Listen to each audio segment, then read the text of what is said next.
I was cleaning out my garage when her message came through. I didn't even know the number. It was just a random +1, buried between spam calls and a missed reminder to renew my vehicle tags. I only opened it because I thought it might be from my mechanic. But it wasn't. It was her. Kyle, it's Alora. Please don't delete this. Just read. I stood there, holding a box labeled Zmaz crap, and honestly, my hands started shaking. Not the dramatic kind of shaking you see in movies. More like that subtle tremble you feel in your wrists when your brain screams don't go back there, but your heart's already sprinting. I hadn't seen or heard from her in 15 years. 15. 1-5. That's half a damn lifetime in emotional dog years. There'd been no breadcrumbs. No apologies. Not even a forwarded letter or one of those cryptic "hope you're okay" texts people send at 3 a.m. when they're lonely and liquored up. She was gone. And then suddenly, she wasn't. I didn't reply. Not then. I did something worse. I opened her message thread, which I'd kept archived, buried under years of digital dust and self-disgust. I don't know why I never deleted it. Maybe because trauma tricks you into keeping receipts, even when you swear you've moved on. There they were. Her old messages. From back when she was still lying to me with a straight face. Stuff like, at the hotel lobby. Wi-Fi is garbage. Evan's wife almost caught us. I'm shaking. I wish you were mine and not hers. I remember reading those words for the first time 15 years ago while sitting on the cold tile floor of our kitchen. I remember the smell of burnt garlic bread in the oven. I remember the way the fridge buzzed like it was judging me. I remember how quiet betrayal sounded when it wasn't shouted. And now she was texting me from whatever life she'd built after detonating mine. Why now? What did she want? I told myself not to care. I told myself not to answer. And then, like the idiot I am, I texted back. Why now? She replied faster than I expected. He's dead, and I think I made a mistake.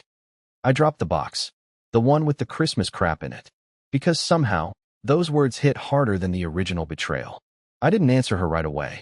I just stood there in the middle of the garage, surrounded by boxes of useless things I never unpacked after I left her, and let her message sit on my screen like it was radioactive. He's dead, and I think I made a mistake. That sentence didn't just crawl under my skin. It burrowed in and started unpacking. Evan, the married man she left me for.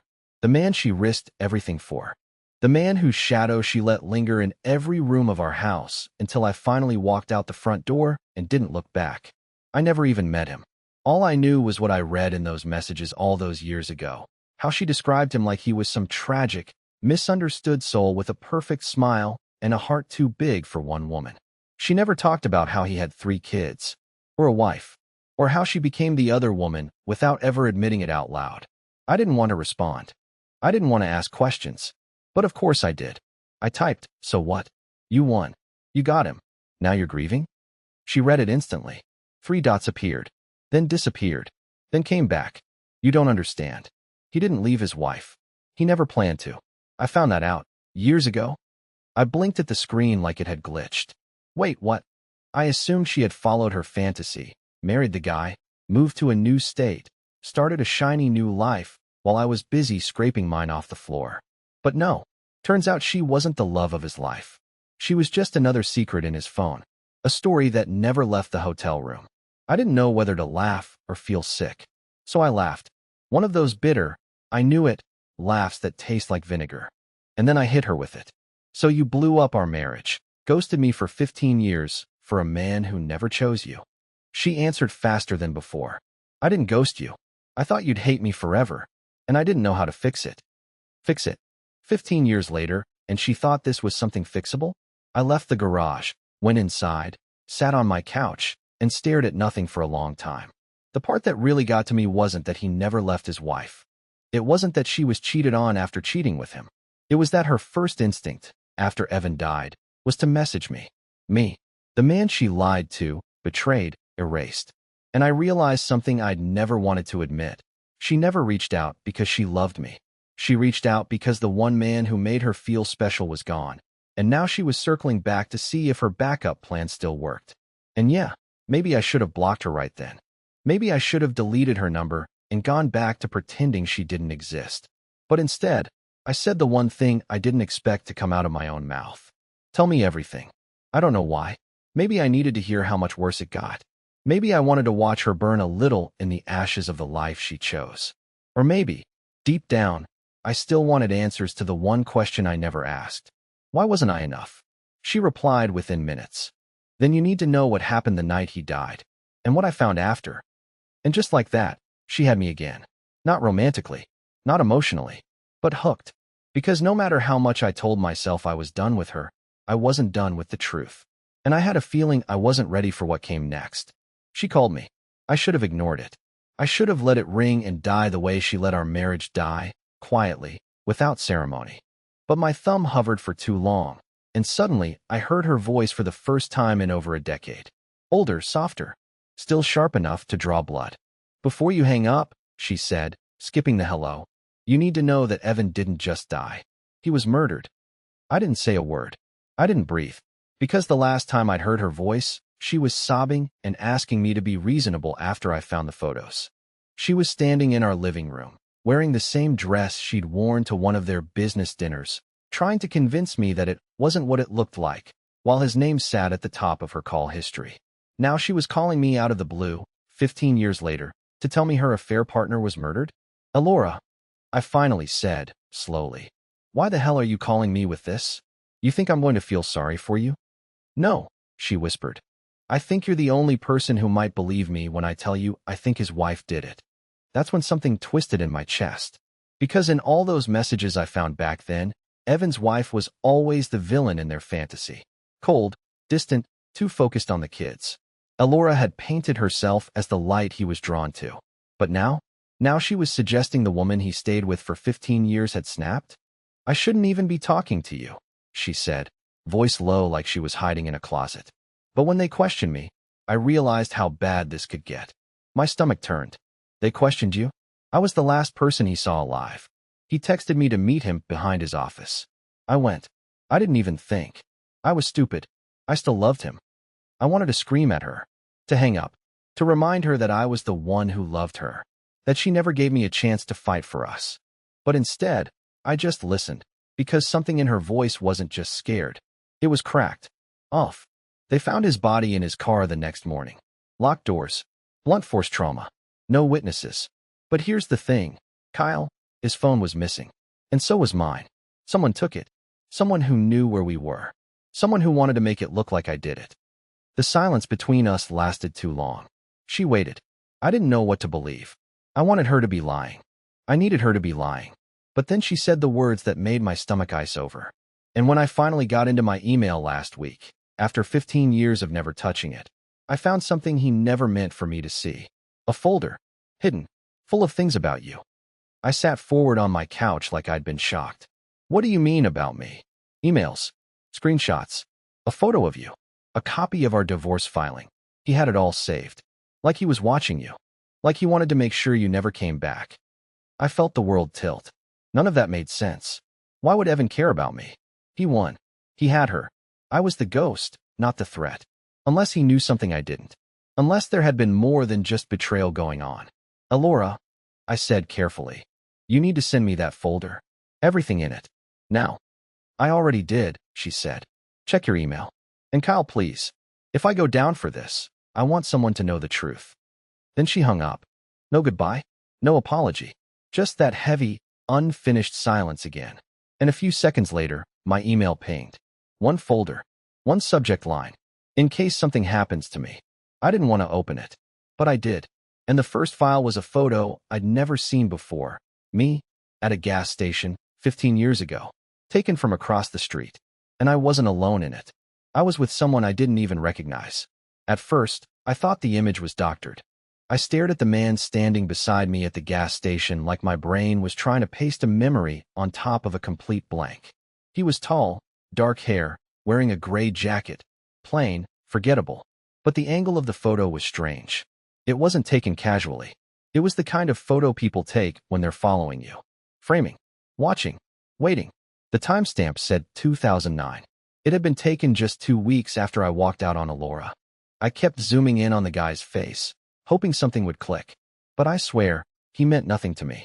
That's what made it worse. Because Evan had this image stored under a folder labeled Loose Threads. There were more files inside. Screenshots of old posts from online forums, fragments of comments I had written anonymously on divorce boards, copies of court filings I never made public. He had been tracking me, quietly, thoroughly, and not for Alora's sake. That's when I noticed something chilling. One of the documents in the folder wasn't about me. It was about her. Evan had requested a full background check on Alora 6 months before his death. The report was clinical, invasive, and included details I didn't even know, like the fact she'd been in contact with a private investigator around the time I left her. There were even bank transactions linked to someone named Gregory Hale. That was the man in the photo. I suddenly felt sick. Alora never mentioned anything about hiring someone back then. What was she doing? Who was she looking for? Me? Evan's wife? Herself? I couldn't tell if she was a victim or something else entirely. I closed my laptop and paced my living room like the floor was trying to shake me off. I wanted to delete the entire folder and pretend none of it happened. But I couldn't stop thinking about what she said on the phone, that she was being set up, that she found this after Evan died. So I did something I hadn't done in 15 years. I picked up the phone and called someone who used to be a mutual friend, Lena. She'd been at our wedding, had kept in touch with both of us until things fell apart. She was one of the few people who didn't pick sides, which was probably why she never reached out again. To my surprise, she answered on the second ring. "Kyle," she said, like she wasn't sure it was really me. "Yeah, sorry to drop this on you after all this time. But I need to ask you something. Did Alora ever mention someone named Gregory Hale?" There was silence, then a soft inhale. "Why would you bring him up?" I froze. "So she did mention him?" "Kyle, listen to me carefully. I don't know what's going on, but Gregory Hale wasn't some PI. He was Evan's brother-in-law. He used to do private work for Evan's family. They never said what exactly, but it was always sketchy. When Alora got involved with Evan, Gregory started showing up in weird places. I told her to be careful." "Did she listen?" Lena let out a humorless laugh. "She said she had everything under control. Next thing I know, she's gone." "You're gone. And Gregory?" "He left town around the same time Evan's wife suddenly stopped showing up to the gym." "You connect the dots." I hung up without saying goodbye. My pulse was pounding in my ears. Evan had planted someone near me. His brother-in-law had been in my orbit, watching, maybe threatening. And Alora had never warned me. Which begged the question, was she scared? Or complicit? I reopened the folder, heart racing. And that's when I saw the final document. It was a transcript. Short. Time-stamped the night Evan died. One line. From an audio message. A woman's voice. Alora's voice. "You promised she'd never find out about Kyle." That was the moment I realized this wasn't just about betrayal. It was about something buried, even deeper. Something they never wanted me to know. And now, one of them was dead. And the other had come crawling back to me. But not for forgiveness. For protection. I didn't sleep that night. I just sat in my dark living room, my laptop open in front of me, staring at the line that changed everything. "You promised she'd never find out about Kyle." I must have replayed that audio file a dozen times, listening to Alora's voice over and over, trying to convince myself I was misunderstanding it. But no matter how I spun it, one thing was clear. She wasn't just a side note in Evan's double life. She was part of something hidden, deliberate. I wasn't just collateral damage. I was relevant. And that scared the hell out of me. By morning, I was pacing like a caged animal. I couldn't go to work. I couldn't think straight. My mind kept spinning down rabbit holes. What had Evan promised?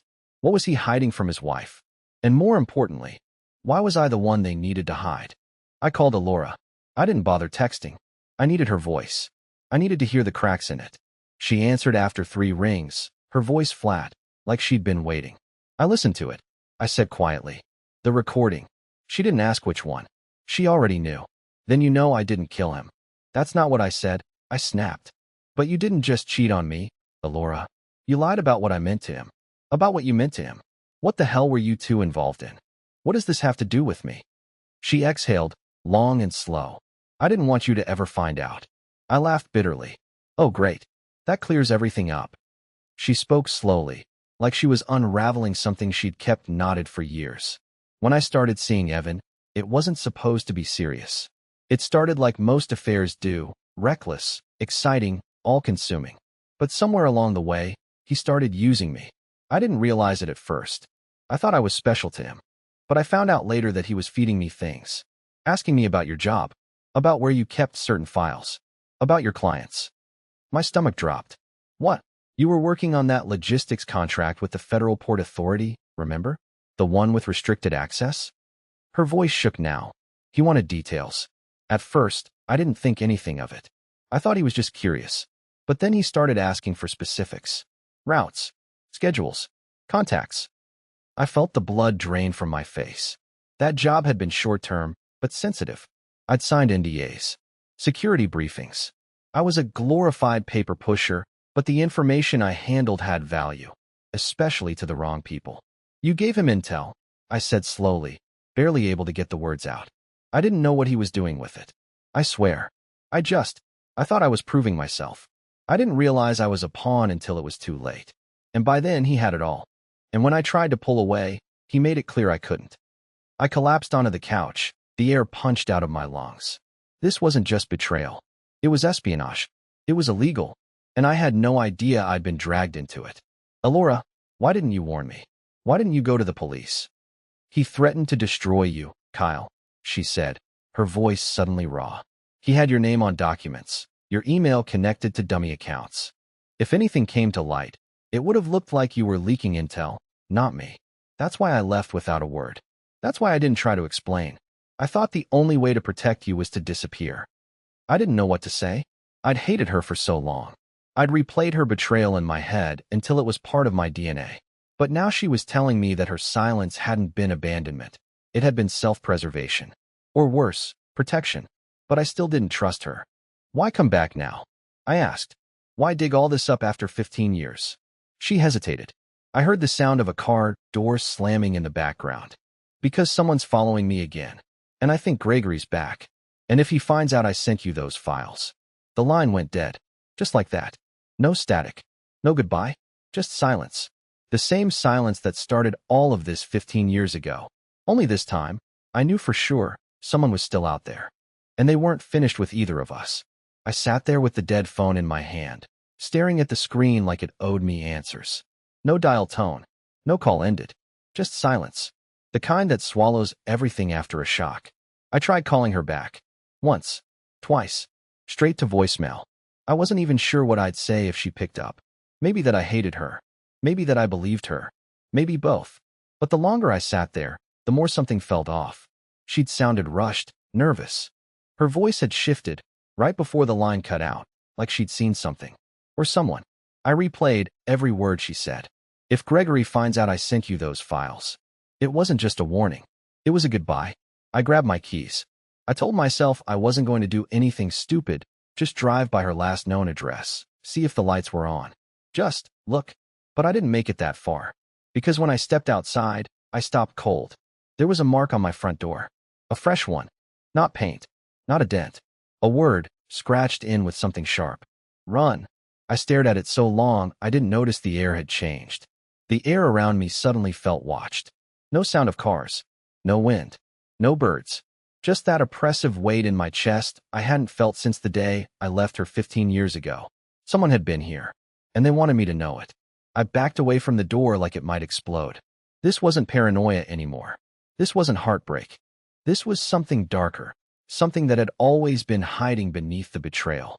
Whatever Evan had been involved in, it hadn't died with him. And now someone was making sure I didn't start digging. But it was too late. I already had. The word was still there the next morning. Carved into the wood. A single command. Run. I didn't sleep. I couldn't. I left the lights on all night, just pacing my hallway with a baseball bat in one hand and my phone in the other. Paranoia doesn't hit you all at once. It seeps in. Every creak in the floor became footsteps.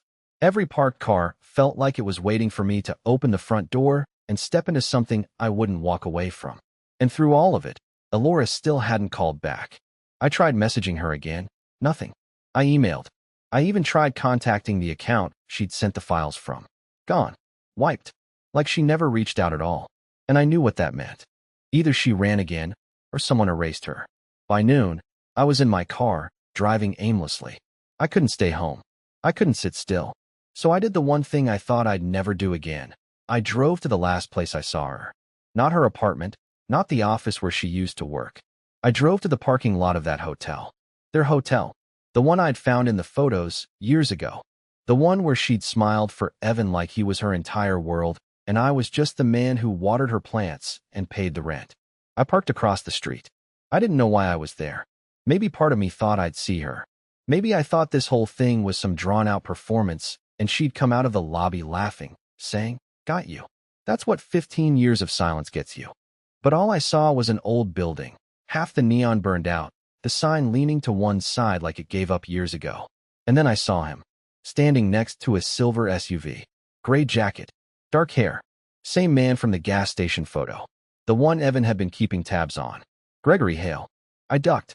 My heart shot into my throat. He wasn't looking at me, not directly. He was talking to someone. Couldn't see who. But he gestured toward the hotel like he was giving instructions.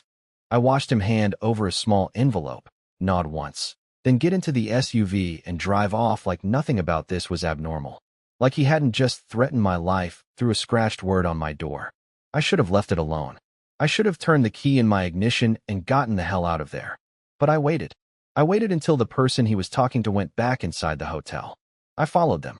Not close, just enough to see which room they went to. I wrote the number down. Room 217. I waited in my car until the sun went down. I don't know what came over me. Maybe I needed answers more than I needed safety. Maybe I was just tired of being afraid of ghosts.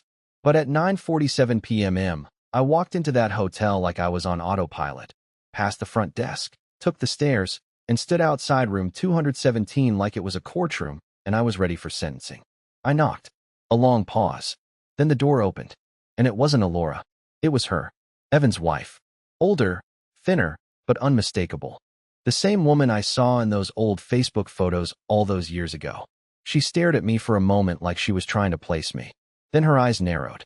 "You shouldn't be here," she said coldly. "I know," I replied. "But I need to know what he did to both of us." Something flickered in her face. Maybe shock. Maybe guilt. She stepped aside and let me in. The door clicked shut behind me with a weight I wasn't ready for.